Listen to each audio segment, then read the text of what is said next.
This cold and flu season, Instacart is here to help deliver all of your sick day essentials. Whether you're in prevention mode and need vitamins, hand sanitizer, and that lemon tea your Nana swears by, or you're in healing mode and need medicine, soup, and a lot more tissues.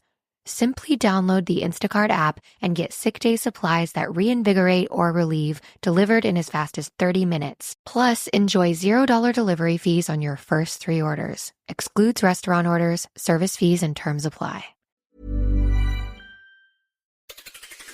On today's Smart 7, Trump and Zelensky have frank call, teen sentenced over murder plot, and lots more. It's Thursday, 20th of March. It's International Day of Happiness, and happy birthday, Spike Lee.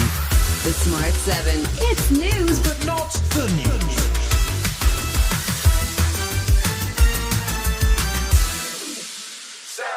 Donald Trump's telephone diplomacy continued on Wednesday as he had what was described as a frank but very good call with Ukrainian President Zelensky. The call came after Ukraine and Russia exchanged drone and missile attacks overnight, but Zelensky has now signed up to Trump's proposed partial ceasefire on energy infrastructure targets. It remains to be seen if Putin will do likewise, but Zelensky sounded doubtful. After Putin allegedly said that he would give the order to stop hitting Ukrainian energy targets, 150 drones struck energy targets, as were hospitals and civilian infrastructure. So, Putin's words are very different from reality. Donald Trump appeared to hint that America could or should take control of Ukrainian energy sites to help protect them from Russia, in a move that sounds a lot like the rare earth deal that would see the US profit from the war. Former Tory Defence Secretary Penny Mordaunt says if the US won't apply pressure to Russia, the UK and the coalition of the willing will have to step up. The only thing that Putin understands is pressure and force.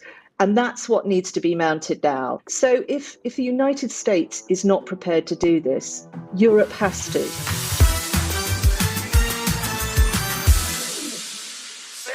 We've got just under a week to go before Chancellor Rachel Reeves reveals her spring statement, and it is expected she will introduce some of the biggest spending cuts since the days of austerity. Some departments may be required to reduce their budgets by as much as 7% as the government struggles with an economy that is showing no signs of growth or momentum. Economists are warning that further cuts will only slow the economy further and won't help to undo years of austerity under the Conservatives. At Prime Minister's Question Time, Keir Starmer was still battling to justify the proposed welfare cuts and the need to reform the system in the face of protests from disability groups and the opposition. The current system is morally and economically indefensible, and we're right to reform it, and nobody should be defending the broken status quo. Lib Dem leader Sir Ed Davey spoke to ITV News and says he's particularly concerned about the proposed cuts to incapacity benefit for those under the age of 22. I am really worried that may well be, for our young people, a step too far. I mean, if some of those people really can't work, that would be just unfair. They'd be pushing them to poverty.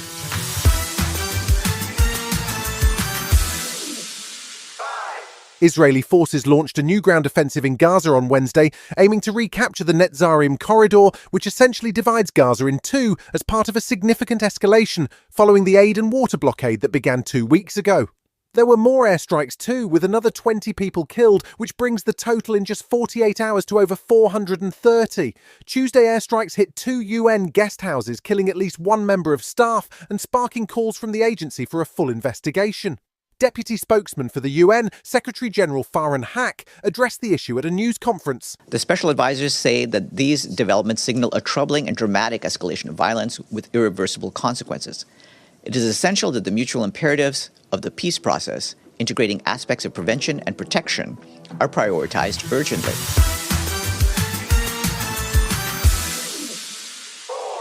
There was a deeply disturbing case before the courts on Wednesday as Nicholas Prosper was sentenced to jail for at least 49 years. He is just 19 years of age and had plotted a mass shooting at his former primary school with the intention of becoming the worst mass murderer in UK history. His plot was foiled when his mother confronted him after she realised he had bought a shotgun, but he killed her, his brother and sister before being arrested. DCI Sam Canna of Bedfordshire Police said he had never encountered anyone like Prosper in his entire career and described him as a truly evil individual. Hazel Simmons from Luton Borough Council says the case is another red flag in terms of the online radicalisation of young men. We are aware that this incident could have happened anywhere in the country and hope that it serves as a catalyst for a national conversation around school security, access to firearms and internet site regulation. Still to come on today's Smart 7 in association with Metro, Algerian boxer hits back at Trump and Michelle Obama spills the beans on bedtime. Right after this. Picture this, you're halfway through a DIY car fix, tools scattered everywhere, and boom, you realise you're missing a part. It's okay, because you know whatever it is, it's on eBay. They've got everything, brakes, headlights, cold air intakes, whatever you need. And it's guaranteed to fit, which means no more crossing your fingers and hoping you ordered the right thing. All the parts you need at prices you'll love, guaranteed to fit every time. eBay, things people love. Welcome back. We're some distance away from the next Olympics, but Algerian boxer Imaine Khalif has already declared that she is ready and willing to defend her Olympic gold. So far, so normal, but Khalif is the female athlete who was targeted online during the 2024 Paris Olympics and found herself in the spotlight when Donald Trump misidentified her as trans. Trump has doubled down on his anti-trans rhetoric since, banning trans service members from the US military and making exaggerated threats about trans athletes who may want to compete in the 2028 Los Angeles Games. Khalif told ITV News that quite simply that doesn't affect her as she's not trans, but she says the whole affair was deeply distressing. Even my mother was deeply affected. She was going to the hospital almost every day. The entire Algerian people felt the weight of the situation. This went beyond just a sporting issue or a game. It escalated into a major media campaign.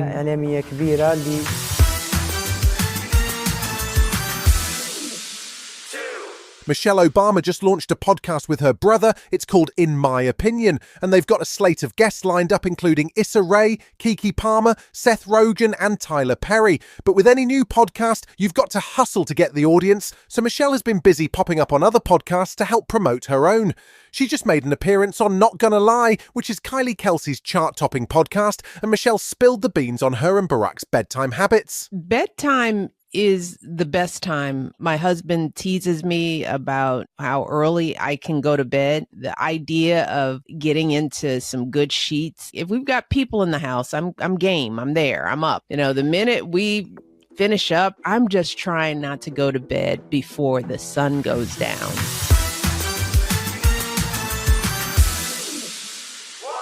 In a world where Nazi salutes seem to be the new normal, maybe it's time for some good old-fashioned World War II spy drama. New movie The Fog of War stars John Cusack, Mira Sorvino, Brianna Hildebrand and Jake Abel, and it's set in 1944, but not in Germany, rather in Massachusetts.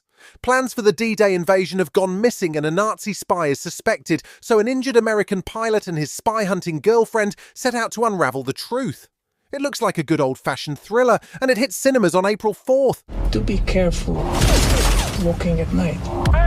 It can be treacherous. What we're fighting against is pure evil. Who were you trying to contact on that radio last night? Not everything is as it seems. You've been listening to The Smart 7. We'll be back tomorrow at 7 a.m. Hit that follow button and have a great day. Give us 7 minutes, we'll give you the world.